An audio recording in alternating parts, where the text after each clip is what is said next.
हाँ तो फ्रेंड्स, मैंने इसके पहले काफ़ी सारी वीडियोज अपने चैनल पे बना चुका हूँ और काफ़ी सारी चीज़ें मैंने अपने चैनल पे डाली हुई हैं। तो वहाँ पे जाके जो है आप वीडियोज़ को देखिए और सही से पुराने वीडियोज़ को देखिए और सीखते चले आइए, तभी जो है आपको चीज़ें समझ में आएंगी। मैंने इसके पहले आपको बताया था your self, my self, him self, them self, ये सब सारी चीज़ें यूज किस तरीके से की जाती हैं। और उसके पहले मैंने बात किया था आपसे प्रेजेंट इंडेफिनिट टेंस के बारे में।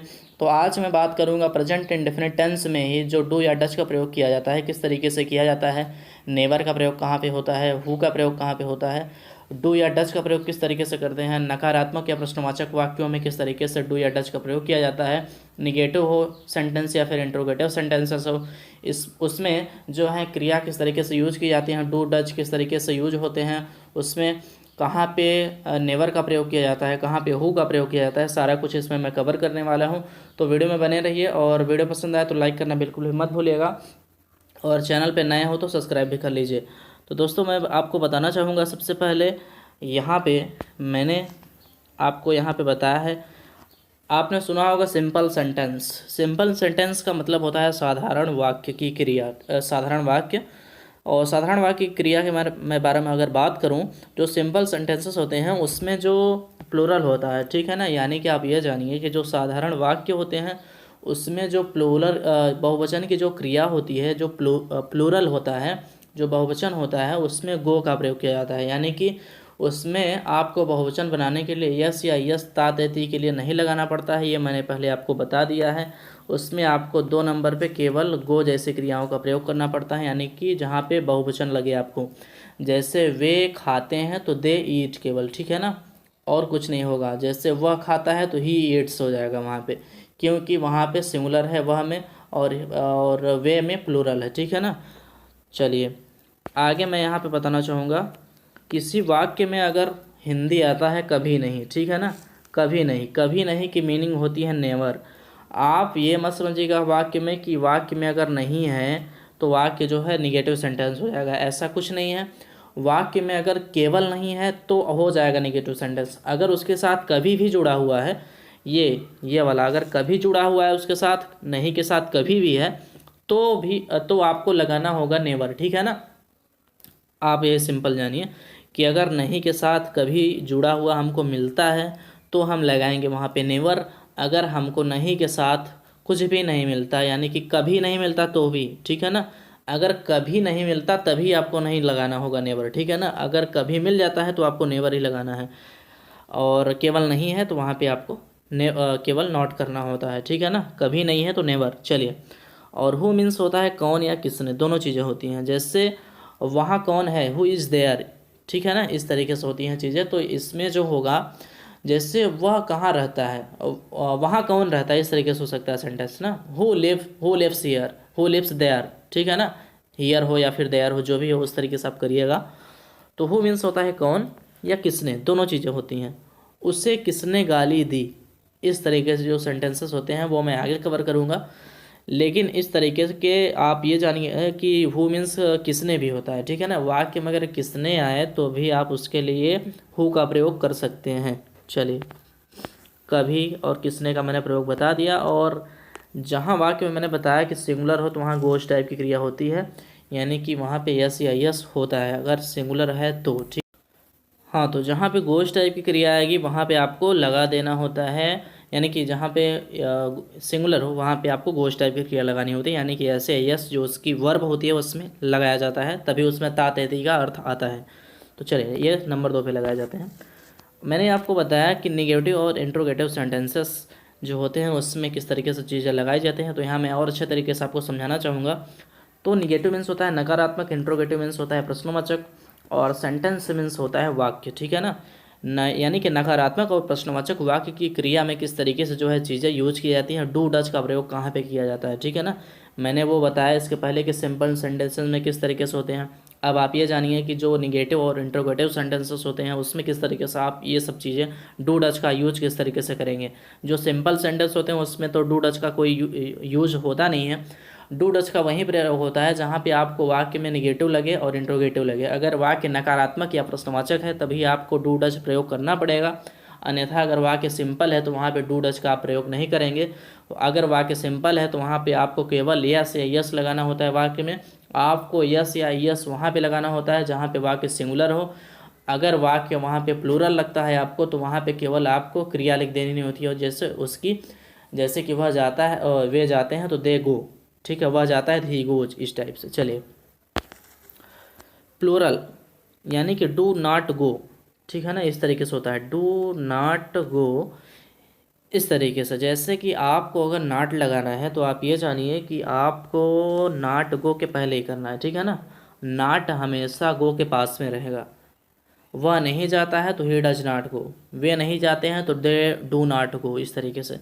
आपको डू वहाँ पे लगाना है जहाँ वाक्य प्लूरल हो, जहाँ एक से ज़्यादा हो, ठीक है ना। आपको लगे कि बहुवचन है, वहाँ पे आपको डू लगाना है। जहाँ पे आपको सिंगुलर लगे, एक वचन लगे यानी कि अकेला लगे, वहाँ पे आपको डज लगाना होता है। जैसे वह खाता है तो वह वहाँ नहीं जाता है तो he does not go there, ठीक है ना। वे वहाँ नहीं जाते हैं तो they do not go there, क्योंकि वह सिंगुलर है इसलिए डज, वे प्लूरल है इसलिए वहाँ पे डू, ठीक है ना।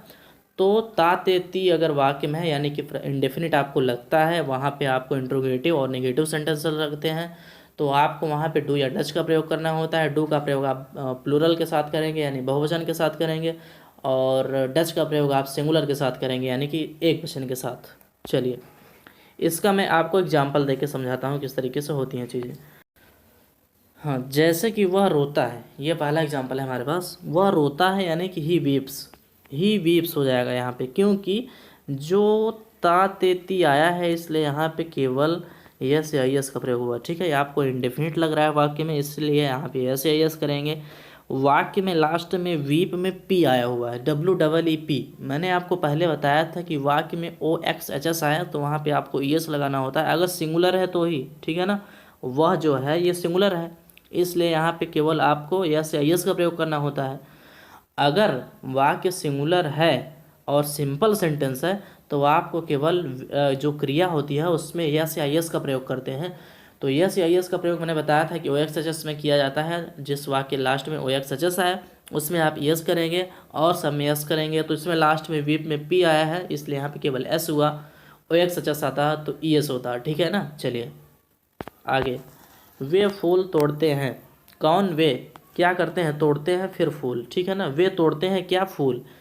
वे कौन? दे प्लक, ठीक है ना। प्लक क्यों हुआ यहाँ पे? प्लक इसलिए हुआ क्योंकि प्लक मीन्स होता है तोड़ना, और केवल प्लक हुआ, यस यस इसलिए नहीं लगा क्योंकि यहाँ पे वे है, ठीक है ना। जैसे वह फूल तोड़ता है तो ही प्लक्स फ्लावर हो जाता है वहाँ पे। वे फूल तोड़ते हैं तो दे प्लक फ्लावर केवल होगा, ठीक है ना। चलिए, फ्लावर्स, फूल जो होता है वो बहुवचन होता है, ठीक है ना। फूल अकेला नहीं होगा, फूल तोड़ेगा तो वो एक से ज़्यादा ही रहेंगे, तो फ्लावर्स हो जाएगा। चलिए, वह यहाँ कौन रहता है? पहले आपको देखना होता है वाक्य में कौन, ठीक है ना, यानी कि आपको पता करना होता है इंट्रोगेटिव या हाँ कोई इंट्रोगेटिव वर्ड्स, या फिर इंट्रोगेटिव वर्ड्स तो नहीं है वाक्य में। इंट्रोगेटिव वर्ड्स जो होते हैं वो सबसे पहले वाक्य में लिखे जाते हैं, उसके बाद उस वाक्य की जो हेल्पिंग वर्ब होती है यानी कि जो उसकी क्रिया होती है वो लिखी जाती है। फिर उसके बाद आगे की चीज़ें जो होती हैं उस तरीके से जो जैसे वाक्य में रहता है 1 2 3 4 उस तरीके से फिटिंग करते चले जाते हैं और वाक्य रेडी हो जाता है। तो यहाँ पे हमको वाक्य में क्या दिख रहा है? यहाँ पे हमको दिख रहा है कौन सबसे पहले लगाना है हमको, तो हु हो जाएगा। तो उसके बाद रहना के लिए आपको लगाना होता है लिव, ठीक है ना। तो वहाँ यहाँ जो कौन होता है वो सिंगुलर होता है, ठीक है ना। कौन सिंगुलर होता है इसलिए यहाँ पे लिव्स हो गया, ठीक है ना। Who lives here. उसके बाद चलिए, हम उस घर पर कभी नहीं रुकते हैं। हम उस घर पर कभी नहीं रुकते हैं, यहाँ पे आपको ये देखना है कि ये कभी नहीं है, ठीक है ना, साथ में है, तो ये वाक्य सिंपल है। आपको वाक्य में नहीं तो मिला है, लेकिन जो नेवर होता है वो सिंपल सेंटेंस में आता है, ठीक है ना। अगर वाक्य में आपको कभी नहीं पूरा दिखे तो वहाँ आपको सिंपल सेंटेंस समझना है वाक्य का, ठीक है ना। जो कि नेवर जो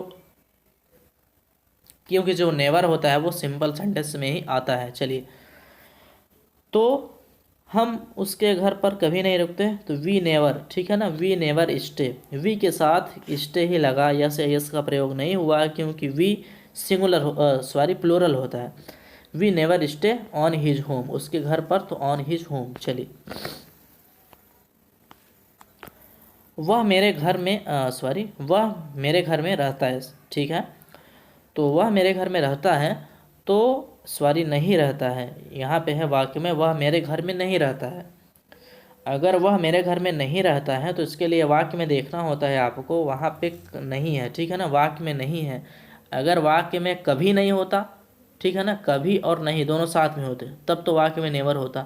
यहाँ पे केवल वाक्य में नहीं मिल रहा है आपको, तो यहाँ पे आपको लगना चाहिए कि ये नेगेटिव सेंटेंस है, और ये नेगेटिव सेंटेंस है। अगर नेगेटिव सेंटेंस है तो मैंने बताया है कि डू या डज का प्रयोग आपको करना है। आपको डज का प्रयोग वहाँ करना है जहाँ सिंगुलर हो, और डू का प्रयोग वहाँ करना है जहाँ पे प्लूरल हो, यानी कि जहाँ पे बहुवचन हो वहाँ पे डू का प्रयोग, जहाँ पे एक वचन हो वहाँ पे डज का प्रयोग। तो वहाँ पे आपको क्या दिख रहा है, जो वह है ये क्या है, वह सिंगुलर है, ठीक है ना, सिंगुलर है यानी कि एक वचन है, अकेला है, तो ही डज नॉट हो जाएगा यहाँ पे, ठीक है ना। तो मैंने आपको बताया कि नॉट के साथ ही हमेशा क्रिया जुड़ी होती है, not live, not go, not weep, कुछ भी जो भी हो क्रिया उसकी, ठीक है ना। ही does not live in my home, मेरे घर में, ये पूरा वाक्यांश है, ठीक है ना, इन माई होम। चलिए, वे वहाँ क्यों नहीं जाते हैं। दोस्तों मैं बताना चाहूँगा, अगर आपने सारी वीडियोज़ अभी तक देखती आई हैं तो सारा वीडियोज़ को अच्छी बात है आपने वॉच किया अभी तक। और अगर आपने सारी वीडियोज़ को वॉच किया अच्छे तरीके से तो मैं गारंटी देता हूँ आपको सारी चीज़ें जो है अच्छे तरीके से समझ में आएंगी। अगर आप यहाँ से वीडियो देख रहे हैं तो मैं यह नहीं कह रहा हूँ कि आपको समझ में नहीं आएगा, आपको आएगा समझ में, लेकिन उतना क्लियर नहीं हो पाएगा। तो मैं आपसे यही रिक्वेस्ट करूँगा कि आप वीडियोज़ को जाके शुरू से देखिए और शुरुआत से देखते आइए। अगर आपको ग्रामर को बेसिक से सीखना है, क्योंकि मैंने ऐसी ऐसी चीज़ें बता दी हैं जो कि बहुत मुश्किल से ही आपको कहीं पे मिल पाएंगी। मैं अपना वो कोई ऐसा नहीं बता रहा हूँ कि बहुत ही अच्छा, ऐसा कुछ नहीं है मेरा सोच। मैं आपको यही कह रहा हूँ कि आप जाके सारी वीडियोज़ को वॉच करिए और अच्छे तरीके से समझते आइए और चीज़ों को सीखते आइए, तभी जो है अगर आपकी बेसिक क्लियर रहेगी तो आगे जो है एडवांस लेवल भी आपका क्लियर होता चला जाएगा। क्योंकि अगर बेसिक क्लियर नहीं रहेगा तो आप जो है आगे फिर फंसते चले जाएंगे, और मैं काफ़ी चीज़ें अगर आगे बताता चला जाऊँगा, चैप्टर्स काफ़ी आगे बढ़ जाएंगे तो फिर आपको देखने में बहुत दिक्कत हो जाएगी और काफ़ी आपको बोरिंग महसूस होगा, इतना लंबा चैप्टर हो जाएगा, फिर उसको आपको वॉच करने में काफ़ी टाइम लगेगा। तो अभी से आप शुरुआत से ही देखते आइए वीडियोज़ को और चीज़ों को समझते रहिए और रेगुलरली वीडियोज़ को देखते रहिए, तभी जो है आप अच्छे तरीके से ग्रामर को सीख पाएंगे। चलिए, ये लास्ट एग्जाम्पल है हमारे पास, वे वहाँ क्यों नहीं जाते हैं। कौन, वे वहाँ क्यों, इसमें वाक्य में क्या मिला है आपको, वाई, वाई यानी कि क्यों, क्यों मिला है, तो क्यों क्या है, इंट्रोगेटिव वर्ड्स है, ठीक है ना, यानी कि प्रश्नवाचक शब्द है ये, तो आपको क्यों को सबसे बाहर निकाल देना है, ठीक है ना।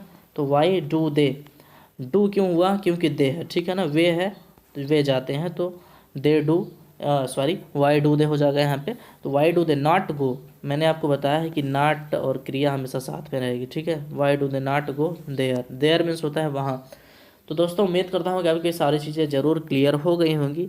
आपको वीडियो कैसा लगा मुझे कमेंट में बताइए, और लाइक करिए वीडियो को अगर अच्छा लगा हो वीडियो, और चैनल पे नए हो तो सब्सक्राइब करना बिल्कुल भी मत भूलिए ऐसी अपडेट हमेशा पाने के लिए, क्योंकि मैं रेगुलर वीडियोज़ अपलोड करता हूँ ग्रामर से रिलेटेड, ठीक है, और सारा कुछ इसमें मैं कवर करूँगा, ग्रामर से रिलेटेड सारी चीज़ें मैं यहाँ पे क्लियर कर दूँगा। चलिए दोस्तों, आज तक के लिए इतना है, तब तक के लिए नमस्कार, धन्यवाद, आपका दिन शुभ हो।